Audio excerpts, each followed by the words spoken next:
Muy bien, pues buenas noches. Buenas noches. ¿Cómo están? Eso, bien bendecidotes, ¿verdad? Nosotros estamos muy contentos de estar aquí en su ciudad, en su iglesia, con sus pastores. Acompáñenme por favor al Evangelio de Mateo, capítulo 8. Vamos a estar meditando ahí algunos versículos de este capítulo. Mi esposa y yo, pues somos pastores en la ciudad de San Luis Potosí. La iglesia que estamos pastoreando es Ágape Nueva Vida. Entonces, Mike y Linda han estado ahí con nosotros también compartiendo. Y qué alegría ver lo que Dios hace en medio de ustedes. Ah, y lo que escucho, ¿verdad? De estos alcances, que siempre es una inspiración para nosotros escuchar lo que Dios hace en otros lugares y creer que Dios también lo puede hacer en nuestra ciudad. Amén. Muy bien, así que, y porque el tema del día de hoy que yo quiero compartir contigo se llama un milagro más, un milagro más. Así que esta noche vamos a creer a Dios por un milagro más. ¿Alguien necesita algún milagro de parte de Dios en su vida? ¿Alguien necesita algún milagro de parte de Dios? Bueno, esta noche yo quiero animarte a través de las escrituras que vamos a leer estos pasajes, estos acontecimientos de Jesús. Y yo quiero animarte para que tú en tu corazón, en tu espíritu, estés expectante por un milagro más en tu vida. Amén. A mí me gusta viajar, me gusta escuchar historias, me gusta ser testigo de las cosas, ¿verdad? A mí me gusta que me platiquen las historias y pues también relatar lo que Dios hace en otros lugares. En algún momento de mi vida yo quise ser reportero, entonces ya sabrá por qué, ¿verdad? Me gusta el chisme santo, ¿verdad? Y saber y escuchar y por qué y contar y me gusta escuchar lo que Dios hace para contar lo que Dios hace. Y cuando yo leo la Biblia, me gusta adentrarme en las historias. Me gusta buscar mi lugar en la escena, identificarme con los personajes, tratar de sentir, de oler, de percibir lo que las escrituras están diciendo. Y los evangelios son una mina de oro para aquellos que buscamos nuestro lugar en la historia de Dios. Los evangelios a 2000 años tratando, ayudando a la fe de nosotros los creyentes, de escuchar, de leer, de imaginar lo que Jesús hizo en estas páginas que están relatadas. Los milagros de Jesús son maravillosos, son impactantes. Los milagros de Jesús alentaron a las personas a tener más fe. Y cuando yo leo los milagros de Jesús, créame, les soy honesto, hay milagros y hay historias que digo, es que ¿cómo pudo haber sido esto? Y a veces digo, en mi humanidad y en mi inteligencia limitada que tengo, digo, ¿cómo pudo ser posible? O sea, ¿cómo usted puede creer que de 5 panes y 2 peces salió para alimentar a tantos? O sea, yo lo creo en la fe, pero en mi lógica y mi matemática no me dan las cuentas. ¿A usted sí? No le dan, pero ahí están relatados los milagros de Jesús. Y hoy caminaremos con Jesús en el capítulo 8 del Evangelio según Mateo. Vamos a caminar ahí cómo Jesús trató con esta gente y estos milagros van a desafiar nuestra fe. Y yo quiero que a lo largo de que leamos, vamos a extraer algunos principios acerca de los milagros de Jesús. Porque yo quiero esta noche animarte a que creas por un milagro más en tu vida. Amén. Mateo 8 del 1 al 4. El primer milagro que en este capítulo 8 nos relata, porque son varios milagros que en este capítulo 8 y 9 sucedieron, pero vamos a leer este que dice, lo estoy leyendo en la NTV por si quieres seguirme. Al bajar Jesús por la ladera del monte, grandes multitudes lo seguían. De repente, un leproso se le acercó y se arrodilló delante de él. Señor, dijo el hombre, si tú quieres puedes sanarme y dejarme limpio. Jesús extendió la mano y lo tocó. Si quiero, dijo, queda sano. Al instante la lepra desapareció. No se lo cuentes a nadie, le dijo Jesús. En cambio, preséntate ante el sacerdote y deja que te examine. Lleva contigo la ofrenda que exige la ley de Moisés a los que son sanados de lepra. Esto será un testimonio público de que has quedado limpio. Primer milagro en el capítulo 8 de Mateo. Y yo quiero extraer algunos principios que Jesús usa para sus milagros. En el versículo 2 le dice, de repente un leproso se le acercó y se arrodilló delante de él. Señor, dijo el hombre, si tú quieres. Y esta palabra me llama mucho la atención. Porque esta persona, este leproso, estaba seguro del poder de Cristo. No dudaba de que Jesús lo pudiera sanar o no. Esta persona sabía que Jesús podía sanarlo. Pero esta persona, este leproso, no estaba seguro de que Dios pudiera ser bueno con él. Y muchas veces estamos en esa situación. Creemos que Jesús puede sacarnos adelante de la situación en la que estamos, pero tenemos miedo de que nos mire con indiferencia. Sabemos que Jesús lo puede hacer, pero a veces decimos, no se va a fijar en mí. Y el principio para nuestra fe es creer que Dios tiene el poder para hacer milagros, pero también creer que Dios quiere ser bueno con nosotros. Si Él nos sana, gloria a Dios.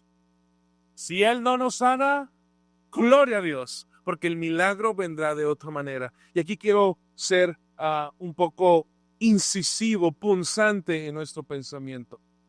Porque como cristianos creemos que Dios tiene que sanar nuestras dolencias de la forma en la que queremos que las sane. Pero muchas veces nos vemos en salas de hospital orando por enfermos y después nos vemos en salas de un velatorio de ese mismo enfermo.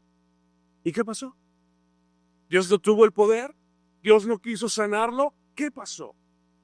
Y a veces como pastor estoy en medio de esa situación y yo me he preguntado, Dios, pero si anoche estuvimos orando por él y clamando por un milagro, ¿qué pasó?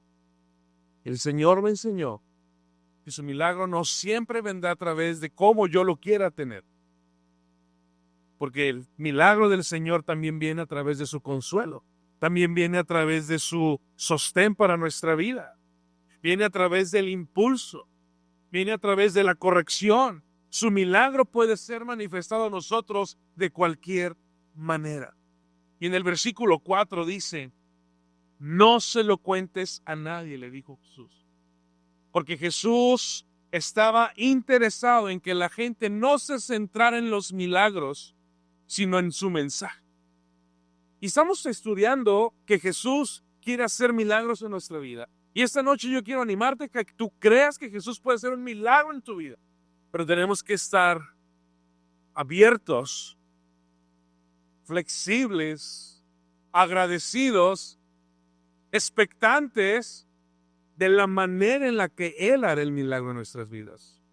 Porque quizás nuestra oración va en un sentido y más que un clamor por un milagro, es una lista de indicaciones al Señor y decirle, Dios, quiero que sea de esta manera. Y a veces lo endosamos y lo firmamos con un peso de fe. Señor, yo creo que va a ser así. Pero tenemos que abrirnos a que Dios pueda enseñarnos su poder de diferente manera. Y al mismo tiempo, no debemos centrarnos únicamente en el milagro, porque gente se ha sentido defraudada por Dios porque no le ha respondido como ella ha querido. Y nuestro ánimo como pastores es enseñarte a conocer a Dios, a aceptar a Dios en tu corazón, y cuando aceptamos a Dios en nuestro corazón es para salvación, pero también es para su señorío. Y decir, ya no vivo yo, sino como Cristo quiere que yo viva y como las Escrituras me enseñan y como el Espíritu Santo me dirige. ¿Me está siguiendo? Porque en el versículo 4 también dice, esto será un testimonio público de que has quedado limpio. Los milagros no tienen como fin principal nuestro bien, sino la gloria de Dios. Al aceptar los sacerdotes que este hombre había sido curado de lepra, estarían reconociendo la divinidad de Jesucristo, y ese era el objetivo. El objetivo era de que él se presentara ante los sacerdotes para que los sacerdotes le dijeran, ese que te sanó realmente es el Hijo de Dios. Otro milagro en el versículo 5. Cuando Jesús regresó a Capernaum, un oficial romano se le acercó y le rogó, Señor, mi joven siervo está en cama, paralizado y con terribles dolores. iré a sanarlo, dijo Jesús. Señor, dijo el oficial, no soy digno de que entres en mi casa. Tan solo pronuncia la palabra desde donde estás y mi siervo sanará. Lo sé porque estoy bajo la autoridad de mis oficiales superiores y tengo autoridad sobre mis soldados. Solo tengo que decir, vayan y ellos van, o vengan y ellos vienen. Y si les digo a mis esclavos, hagan esto, lo hacen. Al oírlo, Jesús quedó asombrado.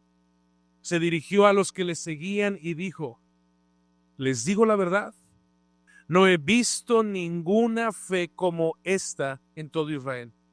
Y les digo que muchos gentiles vendrán de todas partes del mundo, del oriente y del occidente, y se sentarán con Abraham, Isaac y Jacob en la fiesta del reino del cielo. Pero muchos israelitas, para quienes se preparó el reino, serán arrojados a la oscuridad de afuera, donde habrá llanto y rechinar de dientes. Entonces Jesús le dijo al oficial romano, vete a tu casa, debido a que creíste, ha sucedido. Y el joven siervo quedó sano en esa misma hora. Como creíste, me llama mucho la atención. Y yo puedo entender el principio que Jesús también utiliza para los milagros. Los milagros se basan en la autoridad de Jesús y no en nuestras necesidades. Este centurión creyó en la autoridad de Jesús. ¿Y cómo es que nosotros creemos? Quizás creemos que Dios tiene que resolvernos todo, que nuestra devoción a Él es el resultado de los milagros que nos hace. Pero Cristo quiere que tengamos fe en su autoridad, y estar bajo autoridad de Jesús es vivir bajo la soberanía de Jesús, bajo el mandato de Jesús, a como Dios quiere que se hagan las cosas y no a como mi necesidad a veces es. ¿Y cómo llegó el centurión a esta conclusión? No porque el centurión se haya aferrado a que su soldado sería sano, no, sino a las palabras de Jesús cuando Jesús le dijo en el versículo 7, iré a sanarlo. Cuando el centurión escuchó que Jesús estaba dispuesto a hacerlo, el centurión dijo, no hay necesidad de que vaya, porque estoy viendo la disposición de tu corazón de hacerme un milagro.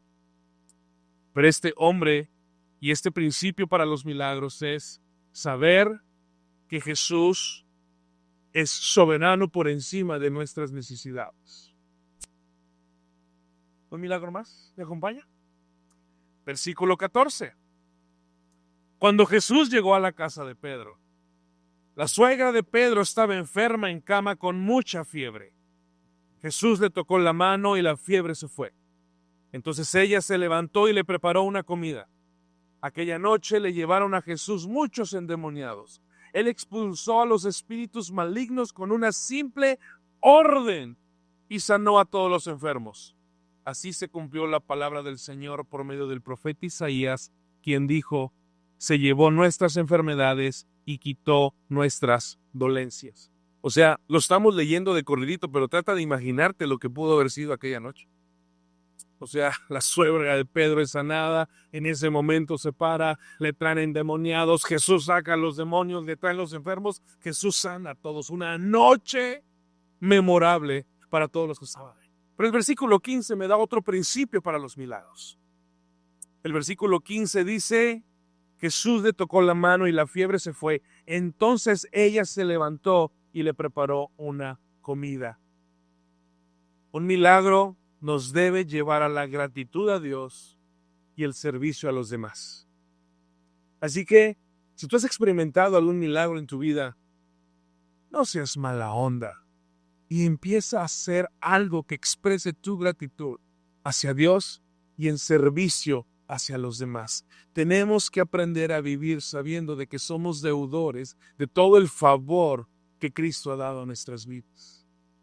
Entre más conocemos a Dios, más le amamos. Y entre más le amamos, más le servimos. Así que yo te animo a que este año tú puedas incrementar tu nivel de servicio a Dios. Hay tantas cosas en las que tú puedes involucrarte, porque al que mucho se le ha perdonado, mucho ama. Y el que mucho ama, mucho sirve, mucho ayuda, mucho tiene que agradecer.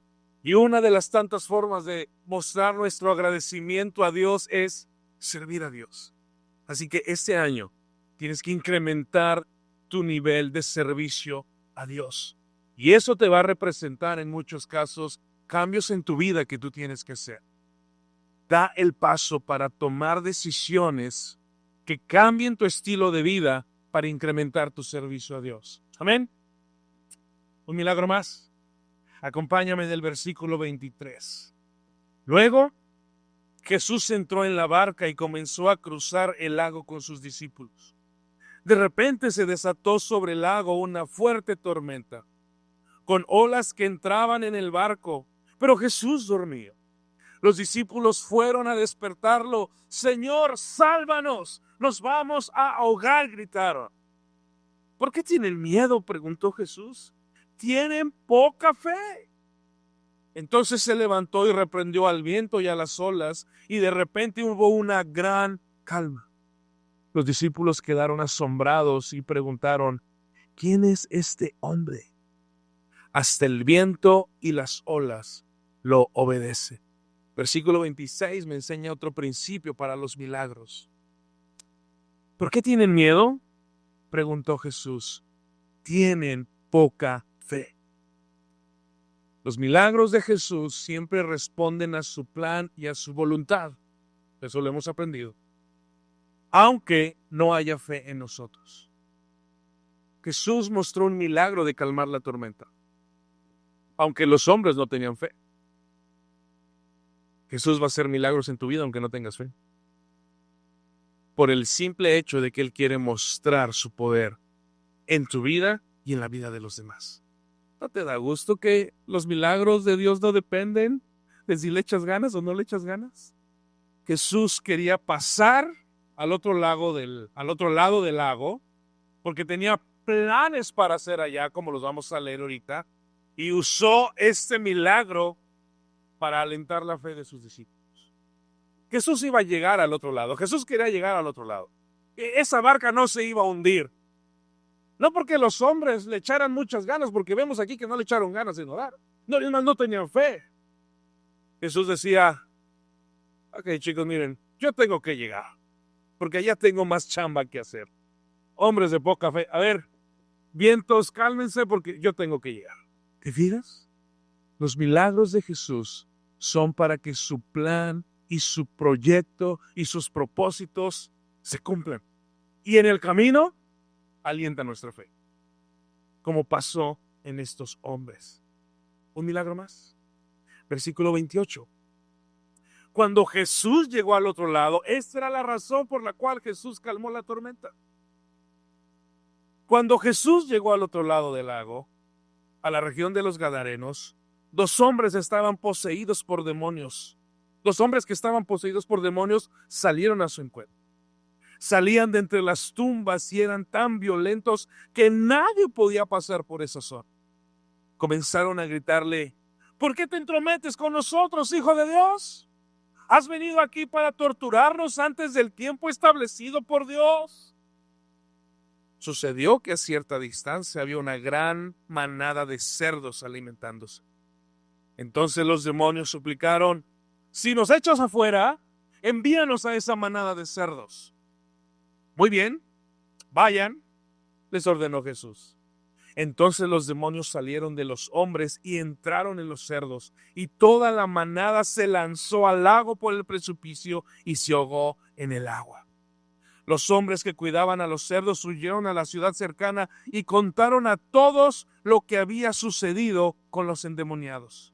Entonces toda la ciudad salió al encuentro de Jesús, pero le rogaron que se fuera y los dejara en paz. ¿Qué historia has estado viendo?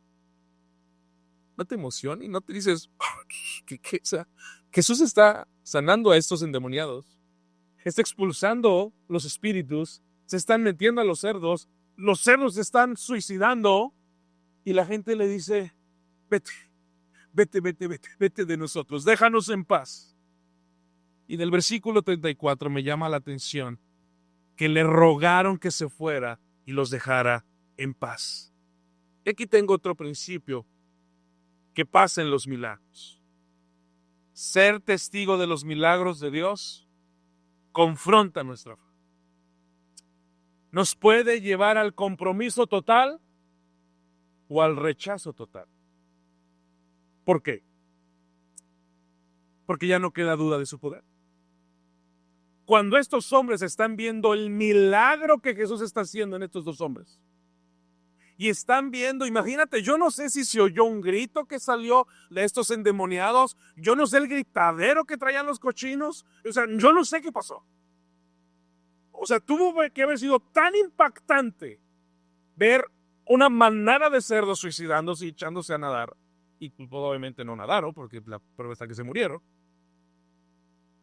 Cuando tú ves tal milagro de Jesús en tu vida, o lo aceptas o lo rechazas. Ya no queda duda de su poder porque hay evidencia de quién es Cristo, el Señor, en esa situación. Muchos de ustedes han visto milagros de Dios. Y esos milagros únicamente tienen que haber sido hechos por Dios. Y muchas veces nuestra respuesta es fría, es indiferente y te haces el loco como que no pasó tanto porque ya no tienes opción. Muchos de ustedes han dicho, Señor, si tú haces esto, yo te prometo esto. Y mucha gente no logra cumplir sus promesas a Dios y olvidan los milagros que Dios ha hecho en su vida. Los milagros de Dios confrontan nuestro interior y nos hacen tomar una actitud ante lo que estamos viendo que Dios está haciendo. O lo aceptas y te comprometes y le sirves y alabas y decides dar tu vida por Él. O le dices, como estos hombres, Jesús, ya no hagas más milagros en mi vida. Ya no quiero comprometerme tanto contigo. Ya no me comprometas, Señor. Vete y déjame en paz. Qué actitud tan patética que muchos de nosotros hemos tomado en nuestra vida ante la evidencia del poder de Dios alrededor de nosotros. Un milagro más. Capítulo 9. Jesús subió a una barca y regresó al otro lado del lago, a su propia ciudad. Unos hombres le llevaron a un paralítico en una camilla. Al ver la fe de ellos, Jesús le dijo al paralítico, ánimo, hijo mío, tus pecados son perdonados. Entonces algunos maestros de la ley religiosa decían en su interior, es una blasfemia. ¿Acaso se cree que es hijo de Dios? Jesús sabía lo que ellos estaban pensando, así que les preguntó, ¿por qué tienen pensamientos tan malvados en su corazón? ¿Qué es más fácil decir? ¿Tus pecados son perdonados? ¿O ponte en pie y camina? Así que les demostraré que el Hijo del Hombre tiene autoridad en la tierra para perdonar pecados. Entonces Jesús miró al paralítico y dijo, ponte de pie, toma tu camilla y vete a tu casa. El hombre se levantó de un salto y se fue a su casa. Al ver esto, el temor se apoderó de la multitud y alabaron a Dios por darle semejante autoridad a los seres humanos. Qué impresionante milagros estamos leyendo. Pero en el versículo 2 yo tengo otro principio para estos milagros. El versículo 2 dice, unos hombres llevaron al paralítico en una camilla al ver la fe de ellos. Los milagros también son consecuencia de nuestra fe. Estamos estudiando y estamos viendo cómo en algunos lugares, en algunos momentos de nuestra vida, Jesús va a hacer milagros porque Él los va a querer hacer, aunque tú no tengas fe. Pero en otros momentos, los milagros de Jesús van a requerir fe de parte de nosotros. Y aquí la pregunta, ¿qué es más importante? ¿Que se salve o que se sane? Y creo que muchas veces hemos estado en ese dilema. Tenemos a un enfermo y decimos, pues con que se salve. Y otras veces decimos, no, que se sane. Y hay enfermos que se sanan y no se salvan. Y hay enfermos que se salvan y no se sanan. ¿Cómo caminar en estas cosas que pasan a diario alrededor de nuestra iglesia, de nuestras células, de nuestros grupos? ¿Cómo caminar? Porque no pudiéramos decir cuál es más importante, si la salvación o la sanidad. Pero nuestra postura ante qué es más importante, que si se salva o que se sane, nuestra actitud ante esta respuesta dependerá de nuestra fe. Porque si tú crees que lo más importante es que se sane y no se sana, pues entonces tienes una fe muy débil, si ese es tu pensar. Pero si por otro lado tienes una actitud de decir, pues con que se salve, pues ya ni que se sane, con que se salve, tu fe va a estar muy débil. Y creo que ambas son importantes, pero son diferentes. La sanidad, mis amados, es temporal. La salvación es eterna. La salvación, que es eterna, asegura la sanidad total de nosotros. Una vez estaba platicando con una persona que estábamos orando para que su hija se sanara. Una niña de 9 años estaba con una enfermedad terrible en el hospital y estuvimos orando por meses, que al final la niña murió. Y yo tenía un miedo y una vergüenza y yo no sabía cómo ir a darle el pésame al papá. Tardé horas después de que supe la noticia. Mucha gente en ese momento fue a abrazar al papá y yo tardé un par de horas ahí luchando diciendo, ¿qué me voy a encontrar? Estuvimos creyendo, clamando, asegurando y todo lo que hicimos de que se iba a sanar. Entonces llego con él, lo abrazo, no decimos nada, lloramos y él, pues imagínate, y yo también, ahí unos días, Dios, ¿en qué va a acabar esto? Y él me agarra y me dice, pastor, Dios la sanó. Y yo estoy en una lucha aquí en mi cabeza y yo le dije, sí, y yo no sabía a qué se refería. Y él me recuerda este principio, me dice, Dios la sanó porque ya no le duele. La sanidad de Dios es eterna. Y tenemos que empezar a valorar las promesas que Dios nos da. Y la promesa de Dios es que ya no habrá más llanto ni más dolor. Pero en el otro milagro, fíjate ahí en el versículo 9, en el llamamiento de Mateo. Este es uno de los milagros que más me impacta, porque me identifico un montón con este hombre. Mientras caminaba, Jesús vio a un hombre llamado Mateo sentado en su cabina de cobrador de impuestos. Sígueme y sé mi discípulo, le dijo Jesús. Entonces Mateo se levantó y lo siguió. Más tarde Mateo invitó a Jesús y a sus discípulos a una cena en su casa, junto con muchos cobradores de impuestos y otros pecadores de mala fama. Cuando los fariseos vieron esto, preguntaron a los discípulos, ¿por qué su maestro come con semejante escoria?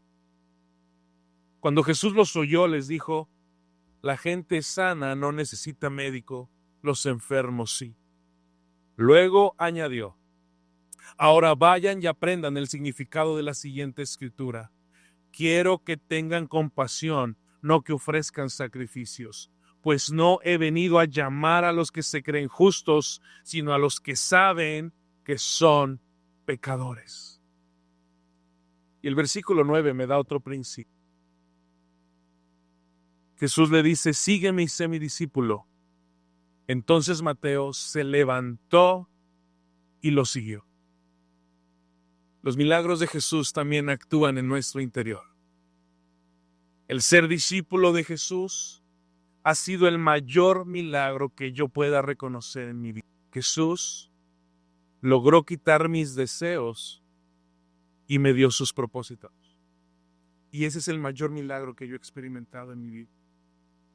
No lo hizo por imposición absoluta, sino lo hizo con su amor que me atrapó. Me demostró el valor que yo tenía en él y solo así pude ver la miseria de mi corazón. Cuando el Señor me muestra lo que yo significo para él, es cuando yo empiezo a ver la miseria que hay en mi corazón. Y ese es el mayor milagro que yo he podido experimentar, el que yo quiera vivir para agradarle a él. Pero un último milagro, en el versículo 18. Mientras Jesús decía estas cosas, el líder de una sinagoga se le acercó y se arrodilló delante de él. Mi hija acaba de morir, pero tú puedes traerla nuevamente a la vida solo con venir y poner tu mano sobre ella. Entonces Jesús y sus discípulos se levantaron y fueron con él. Justo en ese momento, una mujer quien hacía 12 años sufría de una hemorragia continua se le acercó por detrás. Tocó el fleco de la túnica de Jesús porque pensó, si tan solo toco su túnica, quedaré sano. Jesús se dio la vuelta cuando lo vio y le dijo, ánimo, hija, tu fe te ha sanado. Y la mujer quedó sana en el instante. Cuando Jesús llegó a la casa del oficial, vio a una ruidosa multitud y escuchó la música del funeral. Salgan de aquí, les dijo, la niña no está muerta, solo duerme. Cuando la gente se rió de él. Sin embargo, una vez que hicieron salir a todos, Jesús entró y tomó la mano de la niña y ella se puso de pie. La noticia de este milagro corrió por toda la región. Cuando Jesús salió de la casa de la niña, lo siguieron dos hombres ciegos quienes gritaban, Hijo de David, ten compasión de nosotros. Entraron directamente a la casa donde Jesús se hospedaba y les preguntó, ¿creen que puedo darles la vista? Sí, Señor, le dijeron, lo creemos. Entonces él les tocó los ojos y dijo, debido a su fe, así se hará. Entonces sus ojos se abrieron y pudieron ver. Jesús les advirtió severamente, no se lo cuenten a nadie. Pero ellos en cambio salieron e hicieron correr su fama por toda la región. Estos dos ciegos me identifico un montón con ellos dos y yo quiero animarte a que tú te identifiques con ellos. Estos ciegos escucharon que Jesús hacía milagros. Estos ciegos fueron y buscaron su milagro. Estos ciegos fueron a la casa hasta donde Jesús se estaba hospedando, tocaron, no sé, alguien les abrió paso y ellos entendieron que siempre había lugar para un milagro más. Y esta noche es la invitación que yo te tengo. Que tengamos la actitud de estos dos ciegos, que vayamos en fe y pidamos un milagro más. Amén. Cierra tus ojos ahí en tu lugar y piensa en el milagro que quieres que Jesús haga en tu vida. Hemos leído diversos milagros de cómo Jesús lo hizo a través de estos relatos que leímos en el capítulo 8 y 9 de Mateo. Jesús lo hizo de diferentes maneras. Va a haber milagros en tu vida que van a dar gloria a Dios por encima de tus necesidades. Van a haber milagros que Dios va a hacer aunque no tengas fe. Dios va a hacer milagros en tu vida para ayudar a las personas que están a tu alrededor a creer en Él. Va a haber milagros en tu vida que Dios va a hacer para mostrar su voluntad. Y va a haber milagros en nuestra vida que nos van a preparar para la mayor gloria, para el mayor momento, y es ver a Jesús regresando por su iglesia. Tenemos que apuntar hacia ese momento, mis amados. Los milagros de Jesús, los milagros de Dios en tu vida van a pasar de diferente manera, van a pasar con diferente propósito. Mucha gente va a creer en Jesús a través de los milagros, pero también va a haber gente que no va a creer en Jesús aunque vea los milagros. Pero esta noche vamos a orar por un milagro más. Pero nuestra atención tiene que estar en la persona de Jesús por encima de lo que queremos que haga en nuestras vidas. Amén. Ponte de pie y vamos.